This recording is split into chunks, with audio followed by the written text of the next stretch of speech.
कि ऐसन बीमारी हो जे हो जाला जे के उता बचिए न पावेला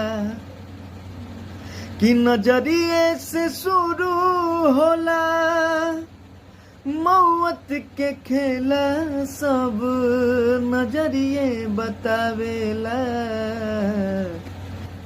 नमस्ते, प्रणाम, कैसे हैं आप सब। मैं आप सबका भाई बेटा गीतकार चंदन बाबू और मेरे YouTube चैनल ब्रांडेड भोजपुरी में आप समस्त भोजपुरिया सुनने और चाहने वालों को सभी को मेरा प्यार भरा नमस्कार है।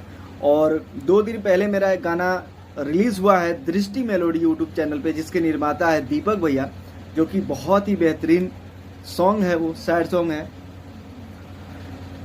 रोले हुई प्यार में, जिसके सिंगर हैं मास्टर गुलशन जी, जो कि क्या आवाज़ है, लाजवाब गाते हैं वो।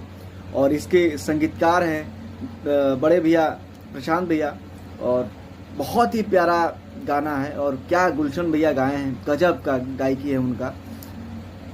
आप सभी से मेरा निवेदन है कि उस गाने को आप जाइए दृष्टि मेलोडी YouTube चैनल पे, उस गाने को सुनिए और अपना ढेर सारा प्यार आशीर्वाद दीजिए।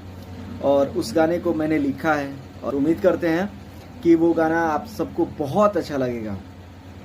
कि वो ऐसा ना होई संसार में जे टूट के रोले ना होई प्यार में। जाइए दृष्टि मेलोडी YouTube पे सर्च करिए और ढेर सारा प्यार आशीर्वाद दीजिए उस गाने को। नमस्ते, प्रणाम, जय हिंद।